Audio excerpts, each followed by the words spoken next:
Welcome to Beyond Speaking with Brian Lord, a podcast featuring deeper conversations with the world's top speakers. Hi, I'm Brian Lord, your host of the Beyond Speaking podcast. And today our guest is Judi Holler. Judi is a professionally trained improviser and alumni of Second City's Conservatory in Chicago. She uses her training every single day to embrace fear, manage self-doubt, and get more comfortable being uncomfortable, which if there was ever a time for doing that, it is now. And so Judi, thank you so much for coming on and being a guest here on the Beyond Speaking podcast. Well, thank you for having me. And what a great way to open, because everybody loves the word pivot. And I don't know if you're listening right now, and when I said that word to you, you just got like the tingly goosebumps all over your body because you hate that word as much as I do. And I love that you went there, because let's be honest, what are we really doing? We're improvising.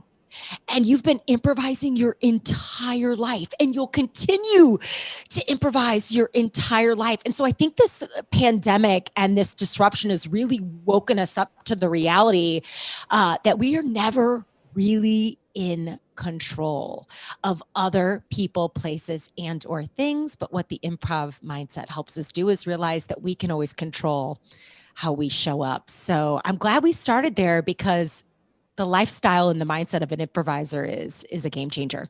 So speaking of that mindset, when was the first time you realized, like once the pandemic hit, that this mindset would help you out? Immediately. Because I knew I had a choice to make. There's this great story I have, and I think we have to start with the story. It's a newer story, one I haven't really publicly shared a ton, but I think it'll help people get some perspective on not only the improv mindset, but why it's such a beautiful step into possibility and how it can illuminate so much in your life from just a perspective twist. So my best friend Jody lost her oldest daughter. Okay, so if you have kids, you can't even imagine a loss like that. And so Olivia would have been 11 years old this year. And when Jody was moving through that loss, there was a day that she was on the floor of her closet, okay, having a hard time moving through the day, as you can imagine. And her incredible husband, Adam, walks into the closet and he picks her up off the floor, and he said something to her that forever changed how they looked at disruption and hard times and hard things, and most specifically, the loss of Olivia. He looked at her and he said, "Hey, Jody, we got a choice to make here." And this was probably 2 months after they'd lost their daughter. He goes, "We could either, number one, be the people and the parents who lost Olivia, or we can choose to become and be Olivia's parents." And I loved that shift, because when you think about anything happening in your life, whether it's a diagnosis, a failed relationship, a lost job, a global pandemic, you have a choice to make. You can either let this pandemic happen to you, or you can choose to happen to it. And this is the lifestyle and the mindset of an improviser. We use the two words, yes and, to do that. So when you know what went down, we said, yes, this is happening. Yes, my entire business just hit a brick wall. And what are we going to do with that? And how can I add something new? And how can I keep moving forward? And really, that's what it's all about. So this notion, this mindset, without even Jody realizing she was doing it, they had a choice to make in that loss. You could take the worst thing that's ever going to happen to you, which is losing a child. I mean, you can't even fathom it. And she has turned that into, look I'm talking about Olivia right now. If you heard goosebumps when I told you that story, that's Olivia, right?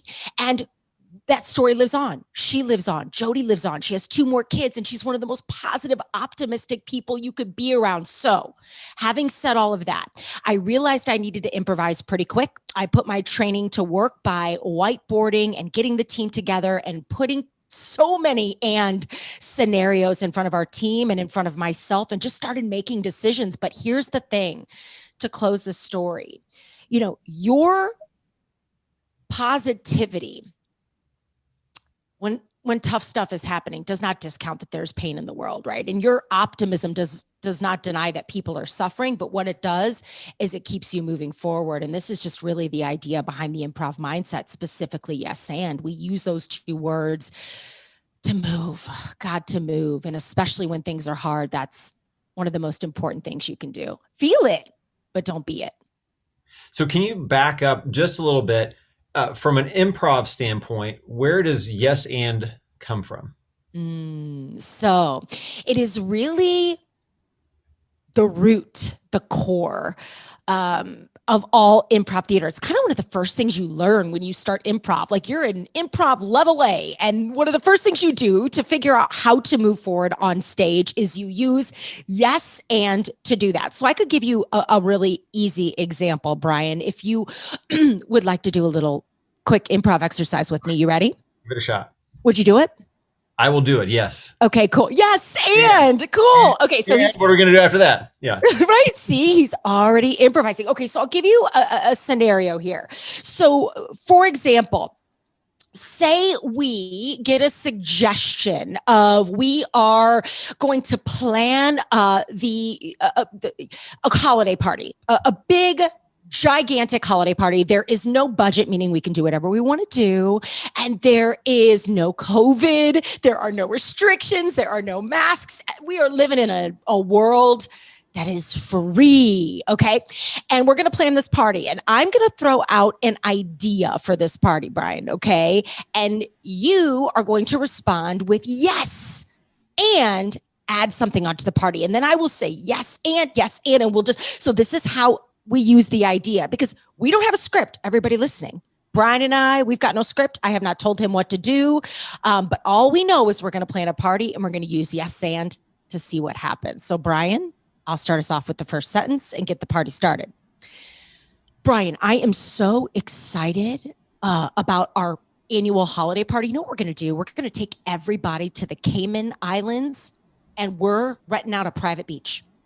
Yes. And how we can get there is via a glass submarine where everybody can check out all the stingrays and sharks and everything on the way there. Yes. And we'll hire Beyonce to come in and do a private concert for everybody in that submarine. Oh, yes. And we can also get, who would be the best person that could do a duet with Beyonce? I am going to say Paul McCartney will be there doing a duet with Beyonce. Yes. And then we will hologram in all of the Beatles and even Jay-Z. So it's kind of like a hybrid Beatles, Beyonce, Jay-Z moment.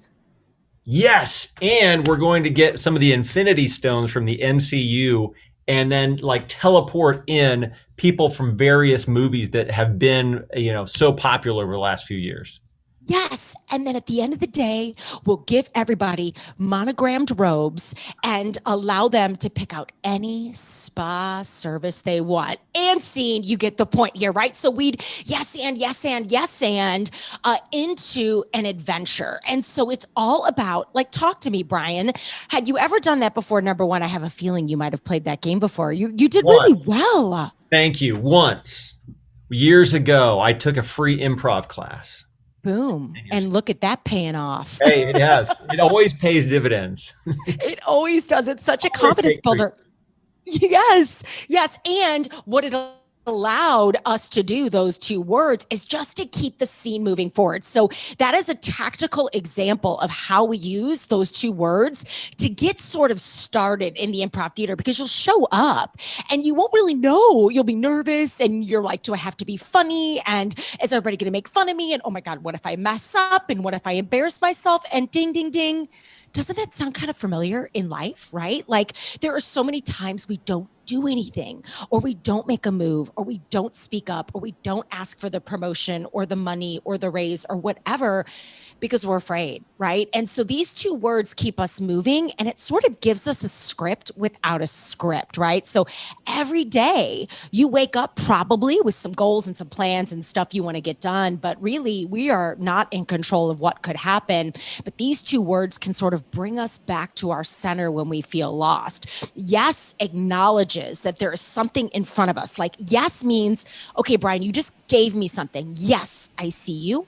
I hear you. I am in this moment with you. And what you have to say matters. And here's how I can heighten and explore and bring some possibility to where we're going and keep things moving. And I don't know if teams do this enough. I think we want to be innovative and we want to win,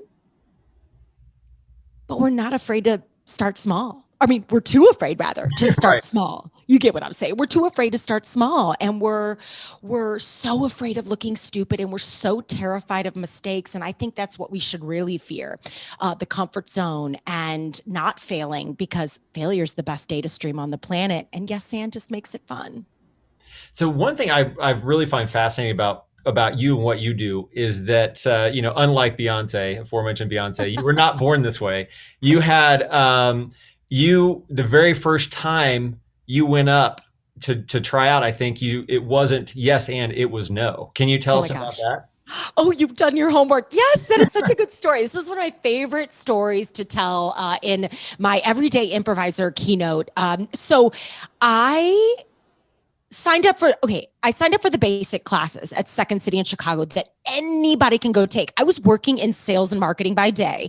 I had moved to Chicago by way of a big promotion. I opened hotels. I worked in hospitality, tourism, sales, booked citywides for hotel companies, and got a big promotion. So moved up to Chicago, and always knew that if I got there, I'd want to do Second City. I'd want to try it. I thought it'd make me a better performer, a better orator, a storyteller, whatever. Plus, I was single and I was in Chicago. Let's go meet some people, right? So I signed up for the basic class, the class anybody can go take. I pay the fee, the full fee, the non-refundable fee, by the way, for the entire semester. I leave my apartment in Lincoln Park. I walk all the way to the training facility in Old Town. I walk into that building, up the stairs, down the hallway, proudly stand in front of this classroom door, and I never went in. And I remember literally lying when people asked me if I was lost. They were like, "Oh, ma'am, can we help you?" Or, "You in the wrong place. I'm sure I look like a crazy person." I was like, "Oh, no, my bad.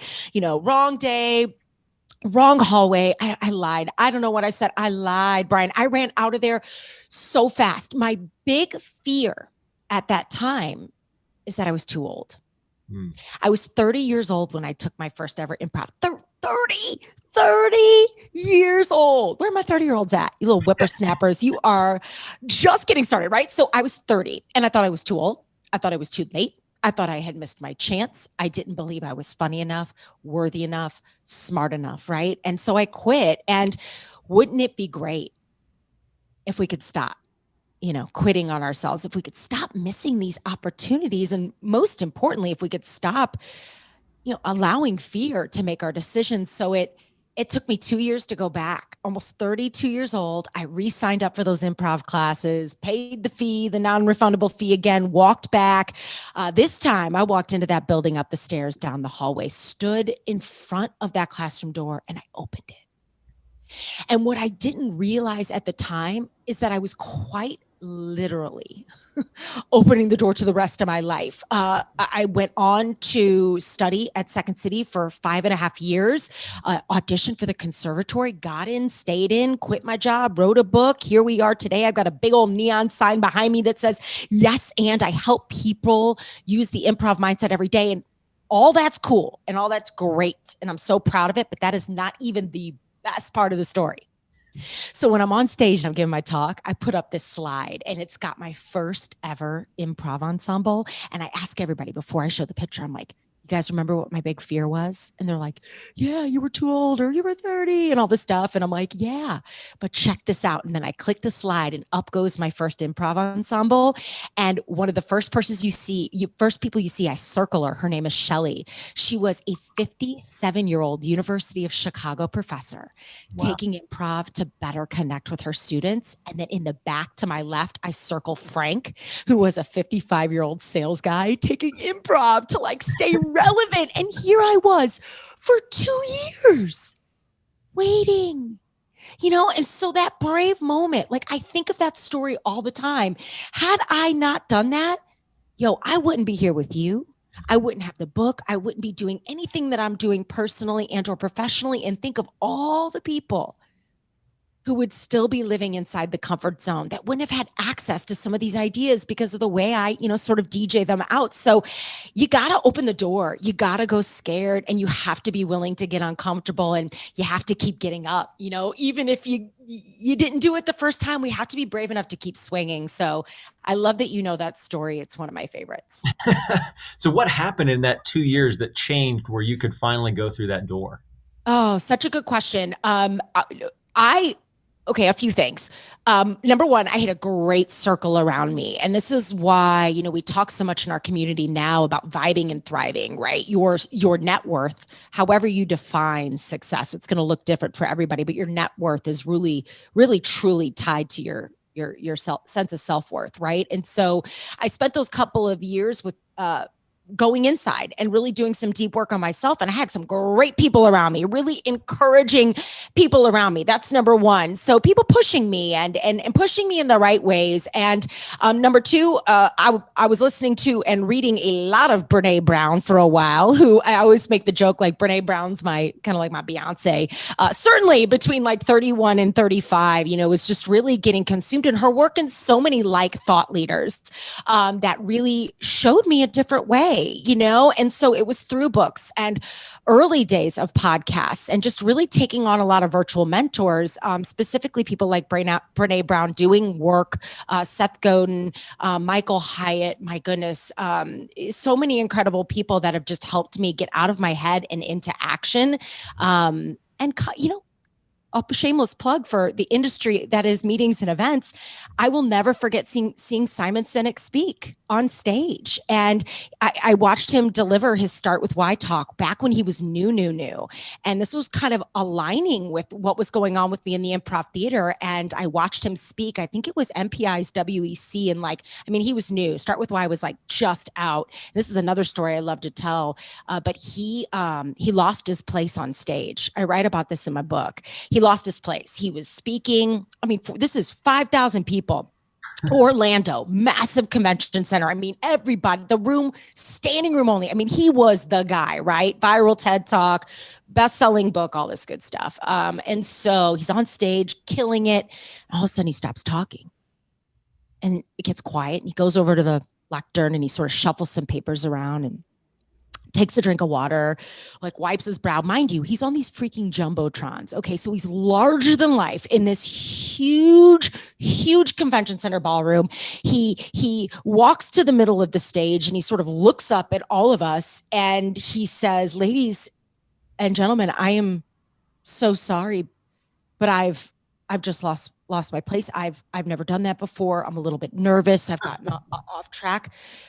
And I've totally lost my place." And so in that moment, you hear everybody, all 5,000 of us, sort of take this collective in-breath for this keynote speaker we are watching, who, by the way, is doing what all of us fear more than death itself, which is public speaking. And the man has just blanked out on stage in front of all of us. Like, what was he going to do? And we're like hanging on by a thread. And then in the same breath, he says this. He says, "However, it is in this moment, right here, right now, that I have never been more sure or reminded that I am alive."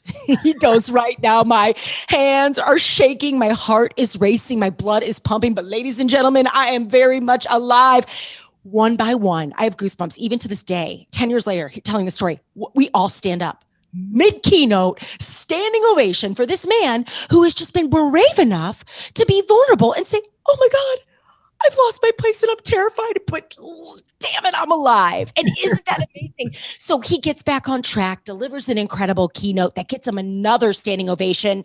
And I remember that being a defining moment for me. How can I not do this when he can do that? And I write in my book that there's research, and I'm going to probably flub it up because I don't have it memorized, but it's by Harvard Business, where like neuroscience shows us that when we watch someone do something scary and prevail, it rubs off on us in really good ways. And Simon, him believing in himself, him not running off stage, him owning that moment, forever transformed my life. And I can't be alone in that. Right. And so it might've been 4 or 5 months after that keynote by Simon that I did it. And I walked back into that classroom. And so, between my friends and the self-work and the Brene Brown and the Simon Sinek, I got myself back. And I think it was a combination of a little bit of all of that. But boy, that's a story I love to tell. And it really transformed my life. So after that, after walking through that door the second time, or walking through the door the first time on your second try, do you have any of those defining moments like Simon had, that like you say that this is yours and people have brought that up to you before? Yeah. Oh my gosh. 100%. I think every time I put a new talk on stage, certainly the very first talk you ever deliver, I mean, you have to be brave enough to get it wrong so that you can figure out how to get it right. And, I had I don't know if you know who Vanessa Van Edwards is, wrote a book called Captivate, great gal, working on her second book. And she was looking for people to case study in her book. And she's like, hey, I'm doing this course and we're studying she loves to study people. She has people school. And so she loves to study people. And she asked me, because I'm one of her keynote speaker friends, for some of my tape. But she didn't just she wanted a tape of me on stage, a tape that I loved, a new talk. But then she wanted my very first keynote, like the very first time, which I of course have. And I never thought I would ever share with anyone. And I'm like, I'm about to share something with you that is so horribly embarrassing, but it's also one of the most proud moments of my career because it's me doing it. It's me trying it. And I remember what I was wearing. I remember I had these chains on and I was wearing a lav mic and the audio was so bad because it was ching, ching, ching, ching, ching. And I paced the stage like a lion and I talked way too fast and I tripped over a cord and, I wasn't aware of how the room was set up. So I was on this huge riser in a room set for like 50 and it just, the things you learn. But that for me, I will never forget that moment because it was the first time I remember saying, I am a keynote speaker, not I think I could be. Mm-hmm. Even though I wasn't getting it right. And even though I wasn't the greatest yet, nor will I ever be, and nor do I want to be. We're always learning. It was the first time I was like, I am, and I can, and I'm worthy of it. And so I put myself out there. And I think anytime I look at tape or go back and see the evolution of myself as a person, myself as a performer, and myself as a storyteller, I'm always proud of the bad moments. I'm always proud of the first talks. I'm always proud of the things that didn't go right because it's how I know how to prepare for things to go right. And that's the gift of an improviser. We're okay going off script. But boy, we respect our audiences. So we want to be prepared and we want to show up and be the best version of ourselves, but we're also cool and loose and flexible, right? So yeah, I think, Brian, to answer your question, I mean, it's a lay in the plane. It's for sure those early talks and being brave enough to do it because I wouldn't be sitting here talking to someone like you right now had I not done that. One of the things I think is always part of the journey, because I know you're an improviser, but I also feel like, you're obviously a teacher. Part of that journey is becoming a teacher. Do you remember the first person you taught improv to? Oh my gosh. Yes, Lauren. So it would probably be my very first improviser that I pulled on stage with me because there was a lot of imposter syndrome at the time for me when I was thinking about infusing live improv into my keynotes. There was a lot of, who am I to do this? Oh my God, this is not mine. And who do I think I am? And my goodness, I'm not, some main stage Second City Saturday Night Live guy. And what do I know? Right. And God, the limiting beliefs and the way we talk to ourselves is so sad sometimes. And that there's a lot of that in my work because we really have to, before we can handle fear, we have to think about who we are as a human being and sort of how we mentally move through anything in life. And so my work kind of blends, the holistic human being that you are, but also that future version of yourself that's kind of always on the other side of fear. But yeah, I remember bringing my first improviser up,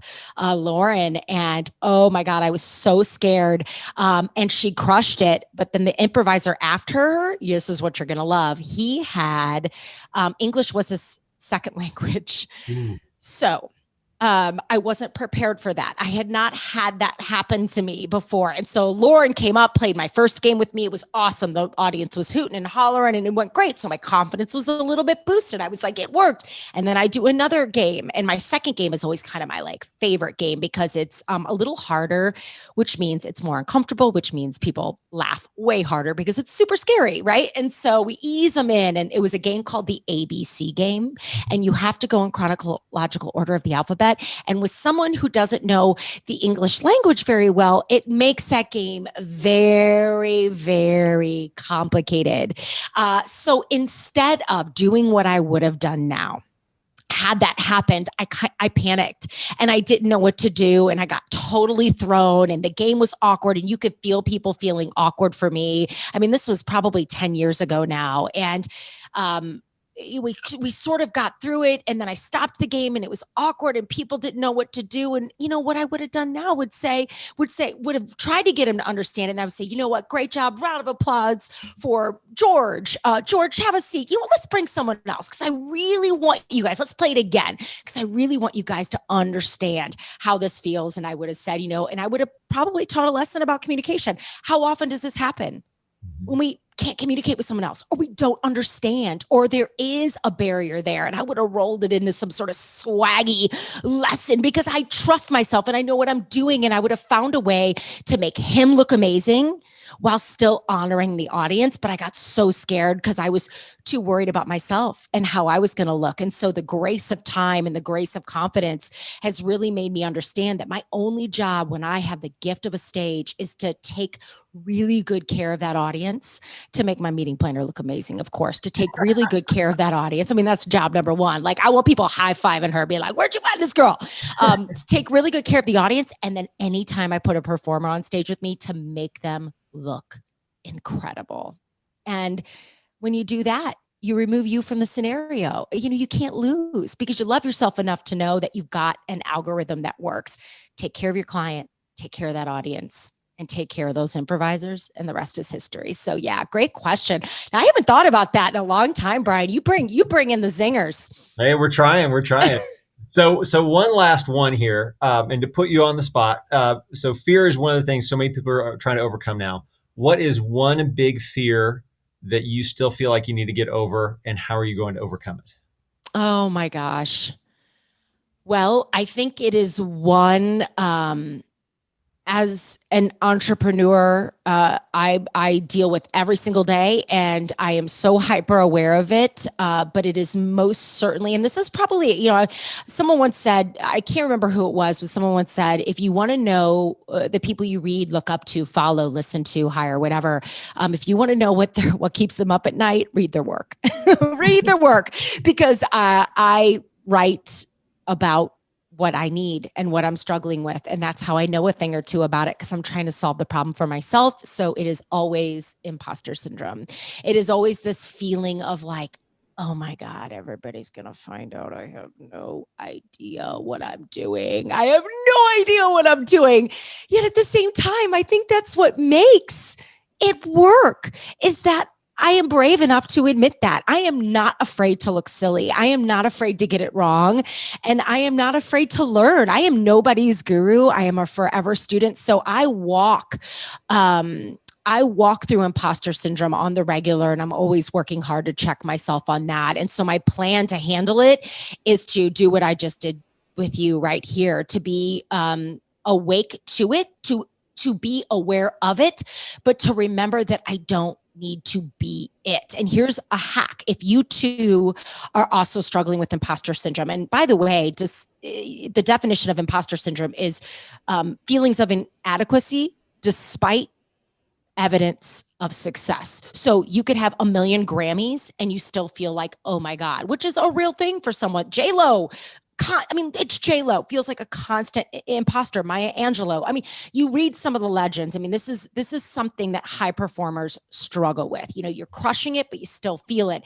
So a mental health hack I've been using to get around it, because this is going to be my way out of it, I know it, is that when it arrives, instead of being like, oh no, you again, imposter syndrome, I now go, aha, I've arrived. Because I believe that when imposter syndrome or comparison or jealousy shows up in your life, any of that stuff, which is all fear, it is a really good indicator that you want more and you're ready for more in your life, and that you believe you're worthy of it. And it feels scary. That's why the imposter syndrome bubbles up to stop us. Fear's got one job: to stop you. So knowing that means you got to move. So instead of saying, oh no, imposter syndrome again, I want you to start saying, aha, I've arrived again. I'm ready. What does this mean? How can I lean into it? What can I study? What can I borrow and make my own? What is it in this person or this experience that's triggering me? And how can I use that to amplify the quality of my life and my work and my business? So small Jedi mind tricks paired with just an awareness, but imposter syndrome is always the real deal for me. Great. Well, Judi, thank you so much for joining us. This has been so much fun, and I've learned a lot, and this was great to do. So thank you for joining us. Thank you. And a great interviewer you are. Kudos to that. So fun. Well, thank you. So for those listening or watching, you should definitely watch it, because I think you said this is your first time with this background. Oh, yes. So we've got a new set, new equipment. We've got, it's a high vibe environment. And I will also brag, my 14-year-old daughter has great taste, because she has that round thing in her room. She has this. She has that. Oh, cool. It stands out. And she has little things from like different countries on it. So that's I love that. That is so fun. She has great taste, indeed. Yes. Thank you. So for everyone listening, definitely check out Judi Holler at premierspeakers.com or nationalspeakers.com. And also make sure to subscribe to this podcast on Apple Podcasts, Stitcher, Spotify, everywhere else. Also check out Judi's podcast as well. And what is the title of that? Yes, and with Judi Holler. Yes, easy to remember. Yes, absolutely. So everyone, thank you so much for listening, and make sure to keep listening to the Beyond Speaking podcast. Thank you for joining us for the Beyond Speaking podcast. To learn more about today's guest, go to beyondspeak.com. Make sure to leave a review and subscribe wherever you listen.